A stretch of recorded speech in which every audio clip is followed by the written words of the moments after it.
Nous avons tous la responsabilité, en tant que, pour maintenir notre employabilité, finalement, de nous former tout au long de notre vie. Mais comment on fait ? Comment ça peut se passer dans un contexte où tout le monde court après le temps, où on est dans le domaine de l'instantanéité, etc., comme on a pu le voir dans les différentes interventions. Et pour cela, je vais accueillir quelqu'un qui pourrait faire partie des meilleures séries de Netflix, puisqu'elle a lancé le premier MOOC autour du manager au leader, avec plus de 200 000 participants dans 148 pays. Et on en est déjà à la 5e saison.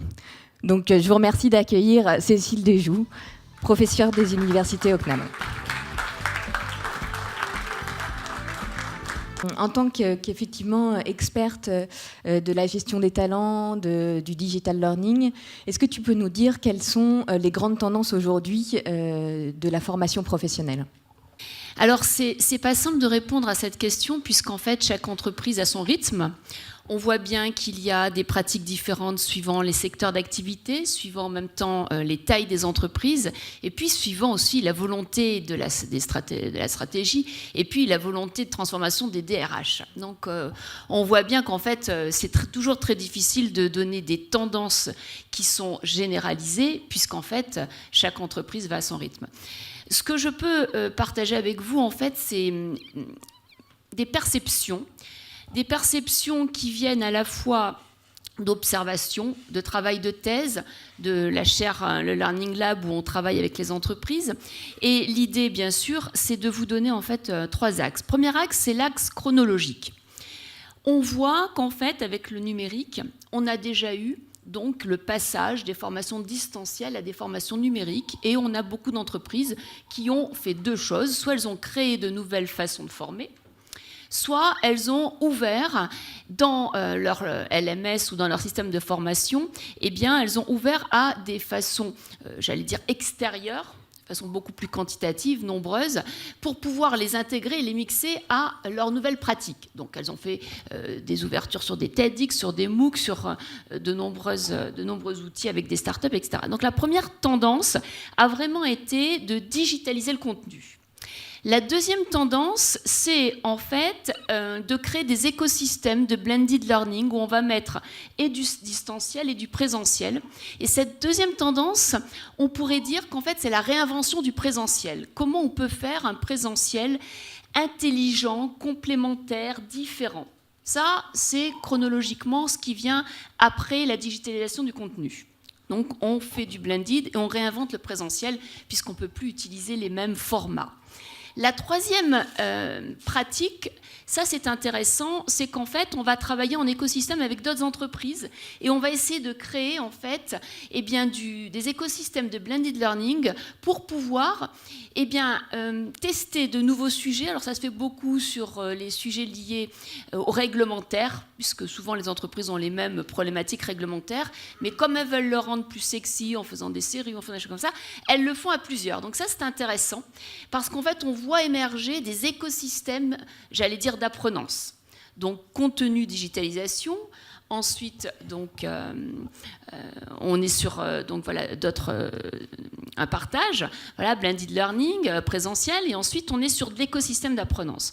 Moi, c'est les 3 évolutions que je vois. Aujourd'hui, ce qui me frappe, c'est déjà, en fait, des situations d'apprenants. Le premier grand problème auquel on est confronté, c'est qu'il y a trop de contenu dans vos entreprises. Les apprenants sont sous l'eau. Ils ont tellement d'offres, vous leur mettez tellement de contenu que vous créez, que vous sourcez, qu'ils sourcent, qu'ils partagent avec les pairs et en même temps qui sont co-construits avec d'autres organisations, qu'en fait, ils sont comme... j'allais dire, si vous emmenez un gamin à Walt Disney, il y en a de partout, ça brille partout, ils ont envie de tout faire, mais ils n'ont plus le temps. Donc le premier problème, c'est qu'on est arrivé en haut de la courbe, en fait, il y a trop de contenu. Le deuxième problème, c'est qu'en fait, le temps de l'apprentissage, c'est pas le temps de l'écoute d'une vidéo ou le temps de la discussion avec quelqu'un au croissant café, là c'était sympa cette idée.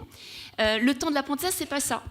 Apprendre, c'est réutiliser dans un autre contexte, dans les 3 heures, dans les 3 jours, dans les 3 mois, mais c'est un effort très, très, très, très personnel et très dense de réappropriation. Or, en fait, le deuxième risque, c'est que vous donnez l'apprentissage, la formation, mais est-ce que vous êtes interrogé sur le temps, l'espace-temps, pour que les gens réutilisent tout ce que vous leur donnez. Et souvent, dans toutes les études qu'on a pu faire dans les entreprises, en fait, il n'y a pas cette prise de conscience que le plus important, c'est pas de donner beaucoup, mais c'est de donner le temps de réutiliser. Et ça me semble essentiel, c'est comme dans l'éducation. L'important, c'est pas de donner à un enfant une chambre avec plein de jouets, c'est peut-être les 10 minutes que vous allez passer avec lui pour qu'il joue. Donc, à mon avis, donc je pourrais continuer comme ça, mais à mon avis, donc, il y aurait vraiment 3 points sur lesquels il faut être vigilant aujourd'hui quand on est responsable de la formation. Premier point, c'est l'ancrage. L'ancrage mémoriel, c'est quand est-ce que vos collaborateurs réutilisent ce qu'ils ont appris. Et ça, est-ce que vous l'évaluez? Est-ce que vous leur donnez la possibilité? Est-ce qu'en fait, c'est pas mieux de leur faire partager quand et ce qu'ils ont fait pendant ce temps, plutôt que de leur demander d'accumuler des contenus ou de visualiser, etc. Donc ça, c'est très important. 1, l'ancrage. Deuxièmement, je pense que ce qui est très important pour vous, c'est d'accepter qu'en fait, le numérique a été une transformation, mais que le plus difficile arrive avec l'intelligence artificielle. Alors bon, je ne veux pas... c'est terrible ce qui arrive avec l'intelligence artificielle, parce que c'est comme le feu, c'est comme en même temps le nucléaire, c'est le meilleur et c'est le pire. Et donc ça veut dire que là, en tant que responsable de formation, vous avez un devoir d'expliquer ce qu'est l'IA, d'expliquer comment l'entreprise, dans sa stratégie, va mettre à portée de tous des solutions dans le business, changement de modèle, des solutions dans le service, donc changement de produit, et des solutions dans les compétences, changement de métier. Et donc là, le vrai sujet, c'est acculturer et donner la possibilité, avec des workshops, avec des groupes co-construits, donner la possibilité d'avoir une méthode pour réinventer son métier. Donc on pourra en reparler, etc. Donc, après l'ancrage, il y a le sujet de préparer vos collaborateurs à cette disruption qui va être encore plus rapide, plus difficile et je pense plus passionnante que le numérique. Voilà, bon, je vais m'arrêter, mais on pourrait continuer. Merci. Et du coup, si on se concentre sur les MOOC, qui sont une des formes qu'a pu prendre le digital learning, quels seraient vos conseils par rapport à ça? Quelles petites clés on peut partager avec nos DRH, avec nos directeurs de la formation pour réussir ces MOOC? Alors, ce qui est magique aujourd'hui, c'est que la France est le 2e pays qui crée des MOOC. Donc c'est assez magique parce qu'en fait, on a vraiment vu qu'aujourd'hui, il y a des MOOC sur tout. On a des MOOC sur l'art, sur la cuisine, sur magnifiques MOOC, sur les herbes folles. Enfin, il y a des choses impressionnantes. Donc, on a vraiment saisi l'occasion. Et je crois qu'en fait, donc on a saisi l'occasion de pouvoir faire plein de créations de contenu. Mais je crois qu'en fait, si la France est le 2e pays, c'est pas par hasard, c'est parce qu'on a la culture de l'école gratuite. Et qu'on n'en a pas fait un business model, mais on en a fait en fait une valeur de notre société française. Donc c'est pour ça qu'on est le 2e pays. Bon. Ceci étant dit, maintenant, le sujet des MOOC, c'est un sujet qui peut être vu de multiples façons, mais je le prendrai de 2 façons. La première façon, pour moi, faire des MOOC, c'est surtout pas dispenser un savoir existant. Pour moi, c'est un levier de création de connaissances. Et c'est pour cette raison qu'en fait, chaque année, le MOOC est un véhicule pour pouvoir rendre compte de ce qui se passe dans les entreprises et dans le monde sur l'évolution managériale. Et ce qui est intéressant dans un MOOC, c'est qu'on n'est surtout pas obligé de tout faire, il ne faut surtout pas tout faire. Il faut picorer les quelques interviews d'entreprises qui sont là et qui vont vous éveiller, les quelques interviews qui vous font comprendre différemment un sujet et qui vont donc vous permettre de réfléchir différemment. Et c'est en ayant cet instinct de picorer la connaissance et de la partager avec les communautés qui sont dans le MOOC, etc., que vraiment, je pense, on peut tirer le meilleur profit. Moi, ce qui m'intéresse quand on crée de la connaissance dans un MOOC, c'est aussi d'inviter des startups qui vont nous donner d'autres façons de former. Donc, par exemple, le MOOC sur l'IA pour les managers, donc, dans la nouvelle session sera le 15 janvier. Et là, cette année, on va l'axer sur des études de cas. Comment, en fait, l'IA transforme les métiers et en montrant comment ça se passe dans des grandes entreprises, dans des startups en France, aux États-Unis, en Chine. Et donc là, ce qui est intéressant, c'est qu'on donne la possibilité à une start-up de faire le premier chatbot de learning. Et donc le MOOC, au lieu qu'il soit simplement sous forme de vidéo, ça sera un chatbot qui, en fonction de vos questions, va vous délivrer le contenu. C'est aussi l'occasion de donner à une start-up la possibilité de faire du forum interactif.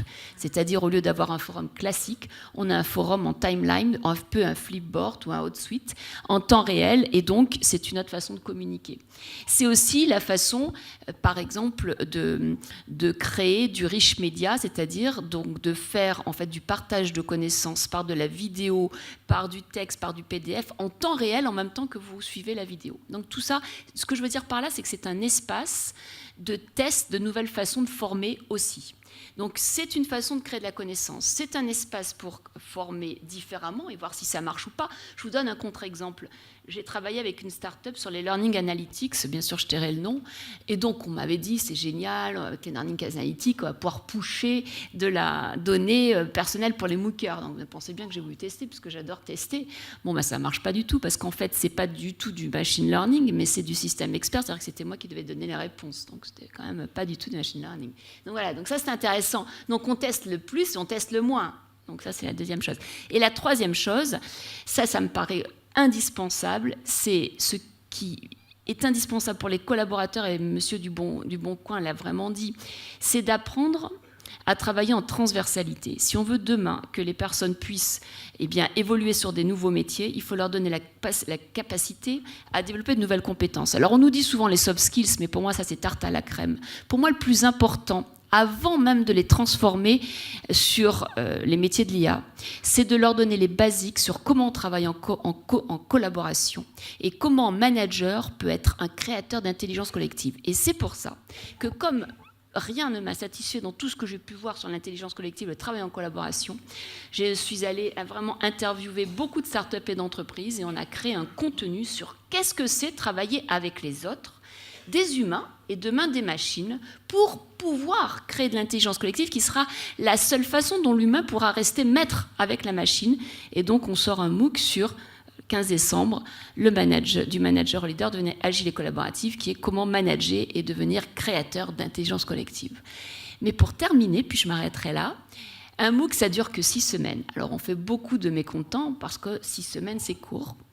Et comme on l'a compris, apprendre, c'est... Alors, pour revenir au temps, j'adore cette citation de MacArthur. Pour moi, la jeunesse n'est pas une période de la vie, c'est un état d'esprit.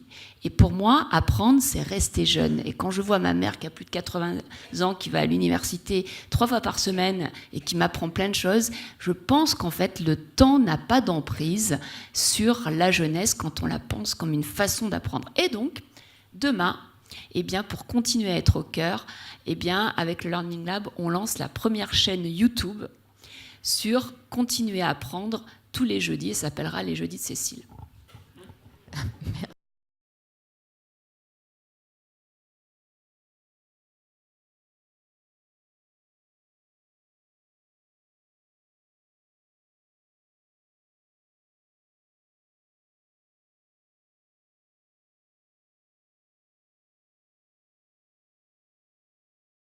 Merci.